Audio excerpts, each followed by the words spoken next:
All right, let's unlock some language secrets today. We are diving deep into English. Ooh, I like secrets. Right. Our source material is all the English basics you need. A classic. And it really is jam-packed with info. It is. But Don't worry. that's what we're here for. We will extract those golden nuggets for you. So we're not just talking about, like, the ABCs, are we? Well, those complex letters are important, Of course. but mastering English goes way beyond just knowing the alphabet. True.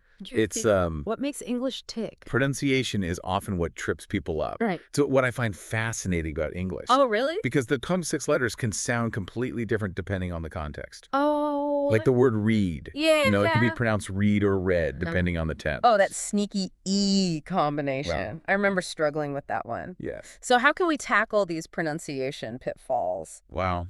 The guide mentions phonetics, Yes. but I have to admit, that word always makes me a bit nervous. Phonetics can sound intimidating, Yeah. but it's really just the study of sounds. Okay. And understanding how sounds work is key to good pronunciation. I see. You know, the guide even mentions the International Phonetic Alphabet, Oh, or wow. IPA. Okay.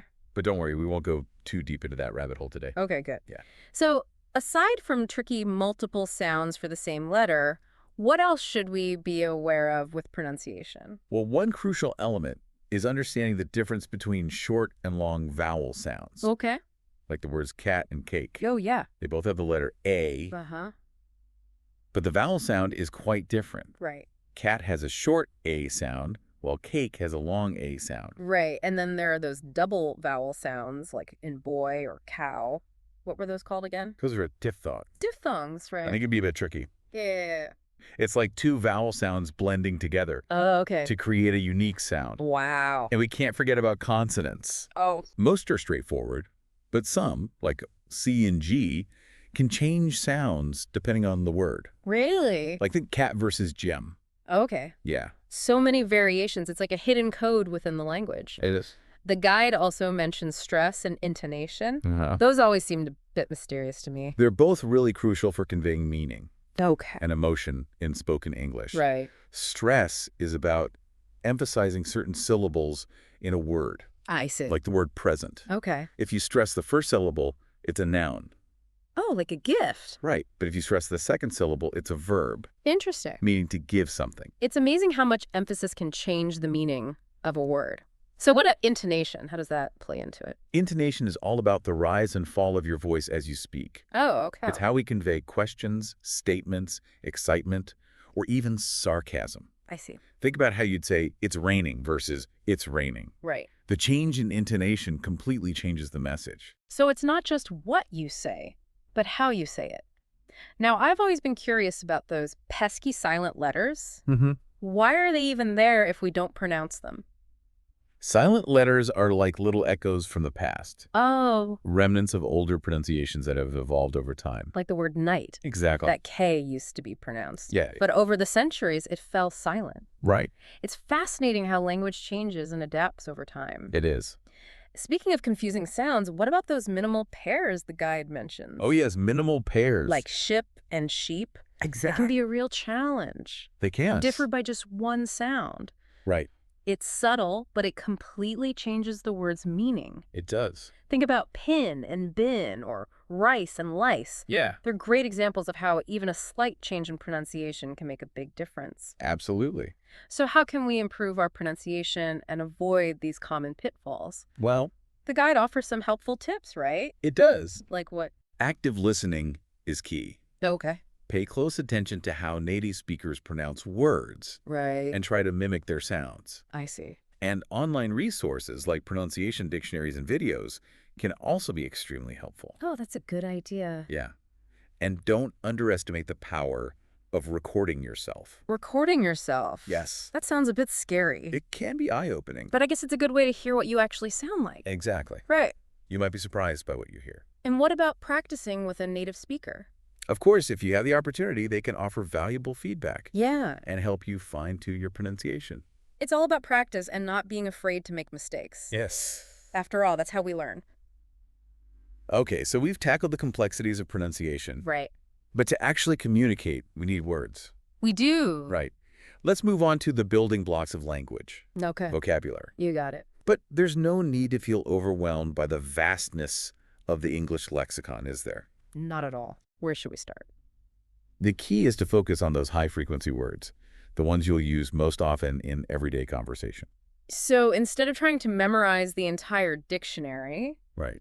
we should start with the essentials. What kind of word categories are we talking about? Think of it like building a communication toolkit. Okay. You'll need greetings like hello and goodbye, Mm-hmm. and common questions Okay. like what, where, and when. Right. And then you've got your numbers, Okay. days of the week, months of the year. Right. Basic words for family members, colors, and actions. Right. Those are all foundational. Yeah. But the guide emphasizes learning words in context rather than just memorizing isolated words. Yes. Can you elaborate on that? Absolutely. Okay. Learning words in context helps you understand how they function in a sentence Okay. and how they relate to other words. Okay. Like, for example, instead of just memorizing the word happy, Right. you could learn the phrase, the happy child played in the park. That makes sense. Seeing the word in action helps it stick. Exactly. So it's not just about memorizing lists of words. No. It's about understanding how they're used in real-life situations, right? Yeah.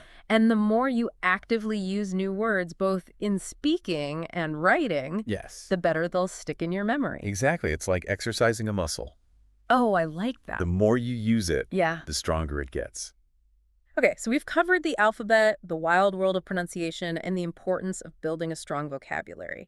But language is more than just words, right? Right. There's a whole system of rules Yes. that govern how we put those words together. You're talking about grammar, Yeah. the backbone of any language. Right. And while it might seem daunting, it's really just a set of guidelines that help us communicate clearly and effectively. I like to think of grammar as a game. Oh, okay. You have all these words, Yeah. these building blocks, Right. and grammar tells you how to play with them, how to arrange them in a way that makes sense. I love that analogy. Right. And just like any game, English grammar has its rules and patterns. It does. But once you understand them, it becomes much easier to navigate. So where should we begin our exploration of this grammatical game? Well, the guide starts with parts of speech, Okay. which I remember as those categories words fall into. Right. Can you Right. give us a quick refresher on those? Of course, we have nouns, Okay. which are the names of people, places, things, and ideas. Okay. Then there are verbs, Uh-huh. which describe actions, states of being, or occurrences. Okay. And adjectives modify nouns, Okay. adding more detail and description. And then there are adverbs, which, if I remember correctly, describe verbs, adjectives, or even other adverbs. They're like the detail-oriented members of the sentence. They are. They tell us how, when, where, or to what extent something happens. Right. And then we have pronouns, Yes. which stand in for nouns to avoid repetition. And those tiny but mighty articles, a, an, always seem to trip me up. Yeah, Why are they man. so important? They might seem small, Yeah. but they play a crucial role in clarifying meaning. Okay. They tell us whether we're talking about a specific thing or something in general. It's amazing how such small words can have such a big impact. It is. And speaking of putting words together, what about sentence structure? Yes. That's where things start to get really interesting. Absolutely. Right. English sentences typically follow a subject-verb-object, or SVO order. Okay. Think of the sentence, the cat chased the mouse. Okay. Cat is the subject, Okay. chased is the verb, I see. and mouse is the object. Right. It's like a little formula for building a basic sentence. It is. But sentences can be much more complex than that, right? They can. The guide mentions verb tenses. Can. Can you unpack those a bit for us? Of course. Okay. Verb tenses are crucial for indicating when an action happened. We have simple tenses like I walk, Mm-hmm. which indicates present tense. Okay. Then there's I walked for Right. past tense, and I will walk for future tense. Oh. And there are continuous tenses like I am walking, I see. I was walking, and I will be walking. So verb tenses add a whole other layer of meaning to our sentences, They do. helping us convey the timing and sequence of events. Exactly. What about subject-verb agreement? Yes. I remember that being a bit tricky. Subject-verb agreement is all about making sure the verb matches the subject in number. Okay. If the subject is singular, the verb needs to be singular. Right. For example, I walk, but he walks. Right. It's like a little dance between the subject and the verb. It is. And what about word order? Is that as important in English as the guide suggests? Word order is crucial in English because it's generally fixed. Oh, Unlike some other languages, we can't just shuffle words around right. and expect the meaning to stay the same. The cat chased the mouse conveys a very different message from the mouse chased the cat, Right. even though the words are the same. So word order is like the scaffolding of our sentences, providing structure and clarity. It is. It's fascinating how all these seemingly small grammatical details work together to create meaning. Absolutely. Okay, so we've laid out the basics of grammar, Right. but we're not done yet, are we? Not quite. What else is there? We've got our words, Yeah. and we know how to arrange them grammatically. Uh-huh. But now we need to talk about the art of sentence construction. Okay. It's about taking those individual pieces and crafting them into meaningful expressions. This is where the real magic happens, right? It is. It's about going beyond simple sentences and creating something more complex, Exactly. more nuanced, more engaging. Absolutely. So where do we start? Well, while sentences can get quite intricate, we'll start with the fundamentals. Okay. Remember that simple sentence structure we discussed? The subject, verb, object formula? That's our foundation. So a simple sentence like birds fly Yes. or I eat pizza. Exactly. Those are perfect examples. Okay. But we can enhance them by adding adjectives and adverbs. Okay. For instance, instead of the flowers bloomed, Yeah. we can say the vibrant flowers bloomed. Oh, And instead of she sings, right. we can say she sings beautifully. I see. It's like adding splashes of color and detail to a painting. It is. The guide also mentions prepositional phrases. Uh-huh. What role do they play in sentence construction? They add more information, Okay. telling us where, when, or how something happens. Oh, okay. Like the book is on the table or we are going to the park. They're like little modifiers that give our sentences more depth and dimension. Exactly. And then there are conjunctions, those words that connect sentences and clauses together. Right. Conjunctions are like bridges, I see. linking our thoughts and ideas together. Uh-huh. They allow us to express more complex relationships between ideas, such as cause and effect, contrast or addition. Right. Like, I'm tired, but I want to keep learning about English. Exactly. The conjunction but connects those two contrasting ideas. Yes. This is all coming together so well. The guide suggests some excellent tips for mastering sentence construction. It does. Like what? It recommends starting simple, Okay. gradually adding complexity as you become more comfortable. I see. Practicing patterns is also helpful, Okay. as is analyzing the structure of well-written sentences. Uh-huh. Reading widely and writing regularly are also essential. So it's about immersing yourself in the language, both through input and output. Absolutely. That makes perfect sense. The more you expose yourself to English, the more natural it will become to construct well-formed and meaningful sentences. Exactly. Okay, we've covered a lot of ground. We have. We've explored the intricacies of pronunciation, the importance of building a strong vocabulary, Yes. the rules of grammar, and the art of sentence construction. Mm-hmm. But language isn't just about knowing the technical aspects, is it? It's about using it to communicate. You're absolutely right. And that brings us to the two essential skills Okay. that are at the heart of communication. Right. Speaking and listening. They're like two sides of the same coin, Two sides of the same coin. interconnected and interdependent. Well, we all speak every day, right? You do. It's such a natural part of life. Yes. But I have a feeling there's more to it when it comes to mastering a language. There is. What are some tips for becoming a more effective speaker? Well, speaking might come naturally, Mm-hmm. but there are nuances to effective communication that we can learn and improve upon. Okay, like what? Well, the first and foremost tip is practice. Of course. The more you speak, Yeah. the more comfortable and confident you'll become. Practice makes perfect. It does. Right. But it can be intimidating to speak in a new language. It can. What if we make mistakes? Mistakes are inevitable, Yeah. and they're actually a valuable part of the learning process. Mhm. Don't let the fear of making mistakes hold you back. Right. Embrace those mistakes Okay. as opportunities to learn and grow. That's a great perspective.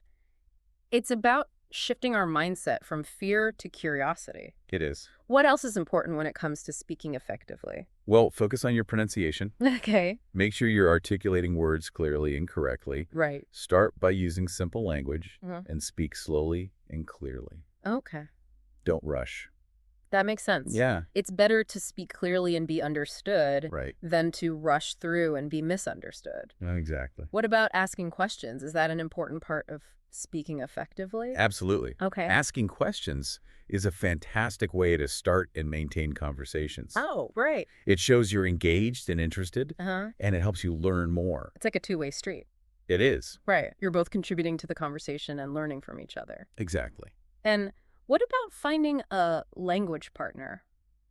I've heard that can be really helpful. Having a language partner can be incredibly valuable. Oh, really? In what ways? It allows you to practice speaking in a real-world context Okay. and get feedback from someone who understands the challenges of language learning. I see. And thanks to technology, there are tons of apps and online resources that can connect you with language partners all over the world. It's amazing how technology has opened up so many opportunities for language learning. It is. So we've talked about speaking, Right. but what about listening? Yes. That's the other half of the communication equation. It is. What are some tips for becoming a more effective listener?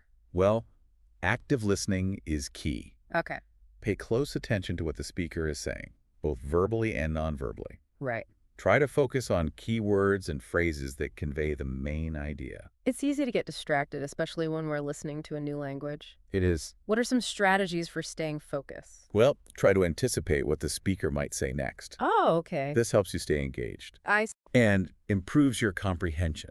Okay. Also, practice listening to different accents. Oh, right. English is spoken all over the world, It is. and exposure to various accents will broaden your understanding. So watching movies and TV shows in English can actually help improve our listening skills. Absolutely. Okay. It's a fun and engaging way to immerse yourself in the language That's right. and get used to different accents and speaking styles. What about listening to music or podcasts? Those are great too. Okay. Music can help you learn new vocabulary and get a feel for the rhythm of the language. Okay. And podcasts can expose you to a wide range of topics and speaking styles. This is all so helpful. Ain't they Like a sure? treasure trove of tips for improving our listening skills. It is. Are there any overall tips for effective communication Yes, that apply to both speaking and listening? certainly. Okay. First and foremost, be clear and concise. Okay. Avoid using overly complex language Right. or getting bogged down in unnecessary details. And always be respectful of the person you're communicating with. That's good advice for life in general. It is. What about nonverbal communication? Yeah. How does that play into effective communication? Pay attention to nonverbal cues, Okay. like body language and facial expressions. I see. They often communicate as much as words do. It's true. Yeah. Sometimes you can tell how someone is feeling just by their expression. Right. And what about when we don't understand something? Is it okay to ask for clarification? Absolutely. Oh. Don't be afraid to ask for clarification. Right. If you don't understand something, Okay. it's much better to ask Yeah. than to pretend you understand Uh-huh. and miss important information. That's great advice. And lastly, be patient. Be patient. Learning to communicate effectively takes time and effort. You got it. It's a journey, and every step you take brings you closer to your goal. It is. Wow, we've covered a lot of ground in this first part of our deep dive into English basics. From the complexities of pronunciation to the nuances of speaking and listening, Yeah, we've explored the foundation of this fascinating language. we have. What's one key takeaway you'd like our listener to remember from this part of our discussion? I think the most important takeaway is that mastering English is about more than just memorizing rules and vocabulary. Oh, It's about understanding the interconnectedness of all these elements, I see. from pronunciation to grammar to communication skills, Right. and how they work together to create meaning. I love that. It's about seeing the bigger picture, the intricate tapestry of the English language. It is.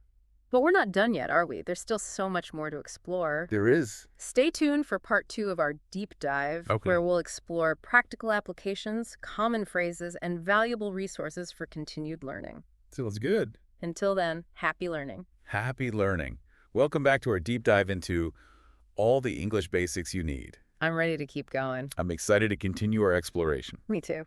and see how all these building blocks we've talked about Yeah. fit together in practical situations. So it's time to, put on our builder hats Yes. and start constructing some English mastery. Exactly. Thank it. The guide dedicates a whole section to practical application. It does, because Yeah. what's the point of learning all these rules and words if we can't actually use them Right. to communicate? Exactly. It's like having all the ingredients for a delicious meal, but never actually cooking it. Oh, I like that analogy.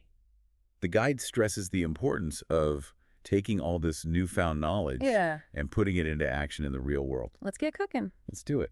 What are some ways we can put our English skills to work Well, beyond textbooks and grammar exercises? the guide suggests a variety of activities, Okay. starting with reading English books and articles. Okay. It's a fantastic way to immerse yourself in the language, Yeah.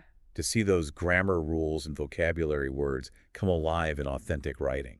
But does it have to be Shakespeare or some dense novel? Not at all. Okay, good. Start with something you enjoy, Okay. something that sparks your interest. It Yeah. could be a children's book, Right. a magazine article, Yeah. a blog post, Okay. anything that captures your attention.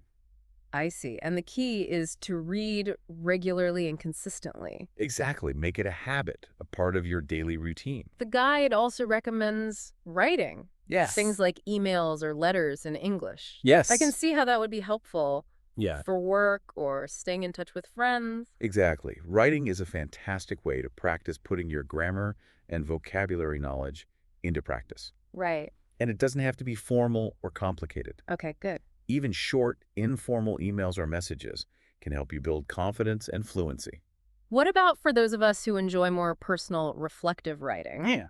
Would keeping a journal in English be beneficial? Absolutely. Okay. Keeping a journal is a wonderful way to practice your writing skills, expand your vocabulary, and reflect on your thoughts and experiences. Oh, I like that. It's like having a conversation with yourself, but in English. I love that. It's a safe space to experiment with the language without the pressure of being judged or corrected. Right. The guide also stresses the importance of real-life conversations, Yes, which makes sense. absolutely. Looks like there's no substitute for actually using the language in spoken interactions. There's not. Right. Talking to native speakers or other English learners is invaluable for developing fluency and confidence. But finding those conversation opportunities can be challenging, It can. especially if you don't live in an English-speaking country. Right. Any suggestions? Well, the guide recommends joining English clubs or groups Oh, okay. as a great way to find those conversation opportunities. That's a good idea. It's a fun and social way to meet people who share your interest in learning English. Yeah, it's like turning learning into a social activity. Exactly. You don't have to limit yourself to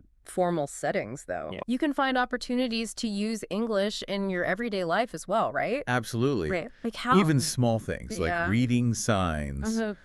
listening to English music, or watching movies and TV shows We see. can help you stay immersed in the language. It's about surrounding yourself with English as much as possible, It's making it a part of your daily life. right. And the guide emphasizes the importance of setting goals Yes, and tracking your progress. absolutely. Why is that so important? Well, having clear goals gives you something to strive for, Okay. a direction for your learning journey. Right. And tracking your progress allows you to see how far you've come, I see. to celebrate your achievements, Okay. and to identify areas where you might need to focus more attention. It's like having a roadmap Yes. for your language learning adventure. Exactly. So we've talked about practical application like reading, writing, and speaking. Right? Is there anything else the guide highlights as we continue this deep dive? Yes. The guide provides a really helpful list of common phrases that come in handy for everyday use. Like those phrases you wish you had known when you first visited a foreign country. Exactly. Okay, like what?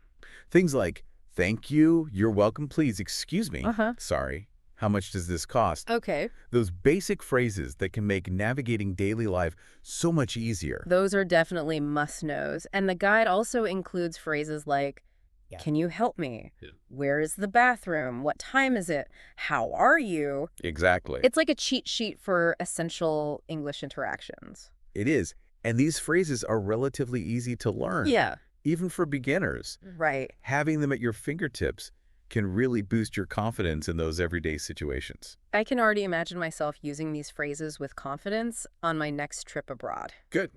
Okay, so we've covered practical applications and common phrases. Right? What else does the guide offer to help us on our English learning journey? It provides a fantastic list of resources. For continued learning, acknowledging that learning a language is a lifelong process. Oh, I love that. There's always more to discover and explore. It's like we're opening up a whole new world Yes, of resources and possibilities. it is. So what kind of resources does the guide suggest?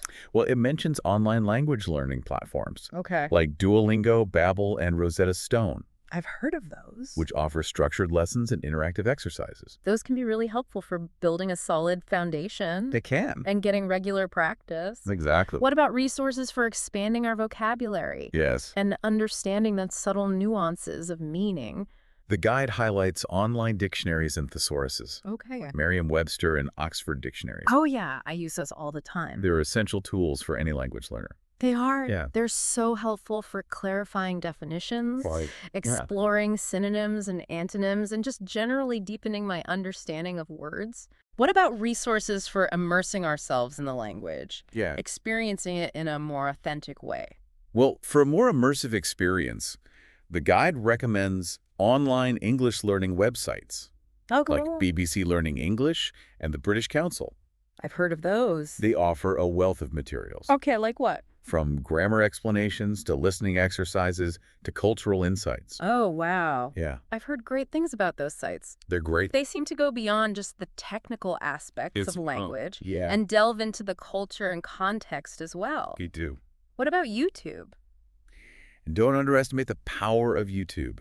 Right? There are countless channels I know. dedicated to English grammar, vocabulary, pronunciation, and even cultural tips. It's amazing how much you can learn from YouTube these days. It is. It's like having a personal tutor right in your pocket. It is. And for those who crave real-life interaction, Yeah. the guide suggests language exchange partners. Yes. Apps like Tandem and HelloTalk I've heard of those. connect you with people all over the world who want to learn your language Oh, wow. while you learn theirs. It's like a win-win for everyone involved. It is. You're both learning, both teaching, and both making new connections across borders. Exactly. This list of resources is incredible. It's so inspiring to see how many options are available It is. for anyone who wants to learn English. And the best part is that many of these resources are free Right. or very affordable. Yeah, There's really no excuse not to dive in and start exploring. I love that. Okay, we've covered practical applications, common phrases, and a wealth of resources. We have. Is there anything else the guide highlights as we begin to wrap up this part of our deep dive? The guide emphasizes a point that I think is crucial Okay. and often gets overlooked. Okay, what is it? The importance of mindset. Oh, Yeah. so it's not just about the technical aspects of language learning, It's not. but also about having the right attitude and approach. Exactly. The guide stresses the importance of being patient with yourself, embracing mistakes as opportunities to learn, Okay. and celebrating even small victories. That's important. Learning a language can be challenging, It can. and it's easy to get discouraged, especially when you compare yourself to others. It's true. It's so easy to get caught up in comparing ourselves to others, especially in today's social media-driven world. Yes, it is. But everyone learns at their own pace. They do. Right. And everyone has their own unique journey. You're right. Precisely. And the guide reminds us that it's important to find joy in the learning process. Oh, I like that. If you're not enjoying it, you're less likely to stick with it. That makes sense. So it's about finding what sparks your interest, Yeah. what motivates you, Right. and using that as fuel for your learning journey. Exactly. What are some ways to make learning English more enjoyable? Well, think about what you enjoy doing in your native language Okay. and try to find ways to do those things in English. Oh, okay. Do you love watching movies? I do. Find an English language film that interests you. Okay. Are you a music lover? Yeah. Listen to English language songs and try to decipher the lyrics. It's about taking something you already enjoy It is. and using it as a vehicle for language learning. Right. It's about making those connections, finding that spark. Exactly. It keeps you motivated and engaged. As we move into the final part of our deep dive, Okay. what's one key takeaway you'd like our listener to remember from this discussion about practical applications and resources? Good question. I think the most important thing is to remember that learning English is a journey. Okay. And like any journey, it's filled with ups and downs, twists and turns. Mm-hmm. But with the right mindset, the right resources, and consistent effort, you can achieve your goals and unlock a whole new world of communication and connection. Beautifully said. This deep dive has been so insightful and encouraging. Good. I'm feeling even more motivated to continue my own English language journey, Good. but we're not quite finished yet, are we? Not quite. There's still one more part There is. to this deep dive. That's right. We've laid the groundwork Yeah. and explored practical applications and resources. Mm-hmm. But in the final part, Okay. we'll delve into some key takeaways and concluding thoughts from all the English basics you need. Stay tuned for the final part of our deep dive, Okay. where we'll tie everything together Yes. and leave you with some inspiring insights All right. to carry with you on your English language adventure.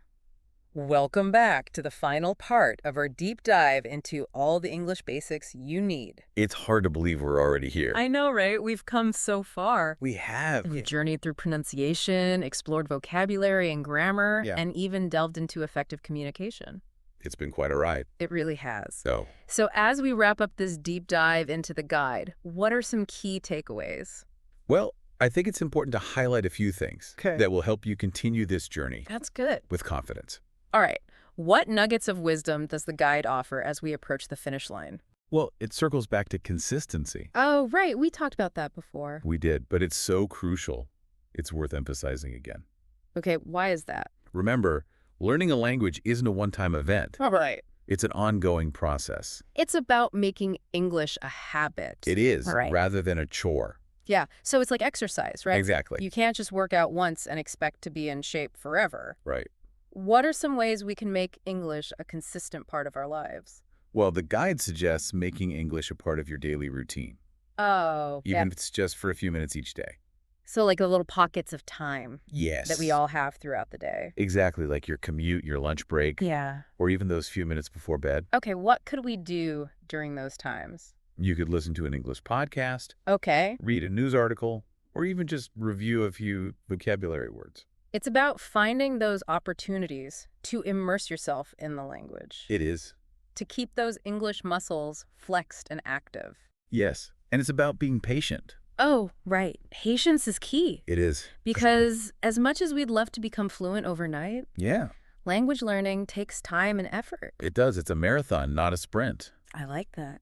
And the guide reminds us that progress isn't always linear.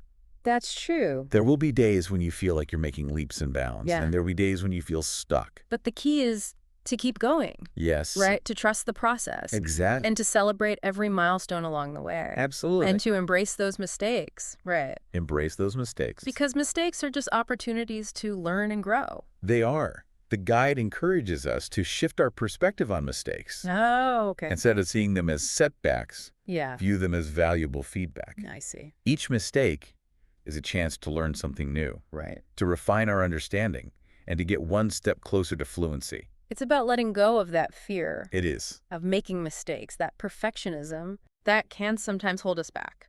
And it's about remembering that everyone learns at their own pace. So important. Comparison is the thief of joy, especially when it comes to language learning. It is. Everyone has their own unique journey, their own strengths and weaknesses. Exactly. So we should focus on our own progress, Yes. celebrate our own achievements. And don't get bogged down comparing yourself to others. It's about running your own race. It is. Right. Staying in your lane and focusing on your personal growth. The guide also emphasizes something crucial for any learning endeavor: What's that? finding joy in the process. Oh, that's so important. If you're not enjoying it, you're less likely to stick with it. I agree. Learning English should be an enriching experience, It should. not a chore or an obligation. Right. So find ways to make it fun. What are some ways we can inject a bit of fun into our English learning routine?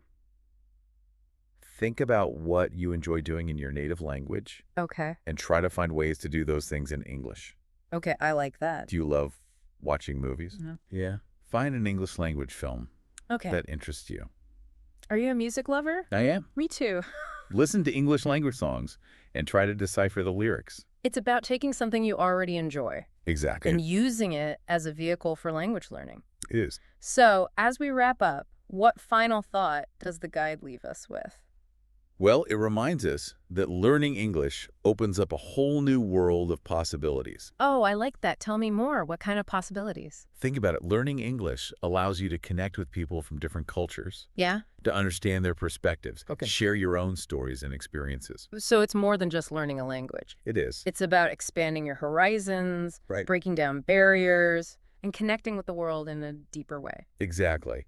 So, as we conclude our exploration of all the English basics you need, I encourage you to embrace the challenge. Okay. Enjoy the journey and never stop exploring the world of English. This deep dive has been so insightful. Thank you for guiding us through the complexities of English and sharing your expertise and passion for language. It's been my pleasure. To our listener, we hope this deep dive has given you a solid foundation and a renewed excitement for your own English language journey. And remember, Yeah, you have everything you need to succeed. we do. Just keep practicing, Right. keep exploring, keep believing in yourself, I like that. and most importantly, have fun along the way. Beautifully said. And with that, we'll wrap up this episode of The Deep Dive. Okay. We hope you've enjoyed our exploration of all the English basics you need. Yes. Until next time, happy learning. Happy learning.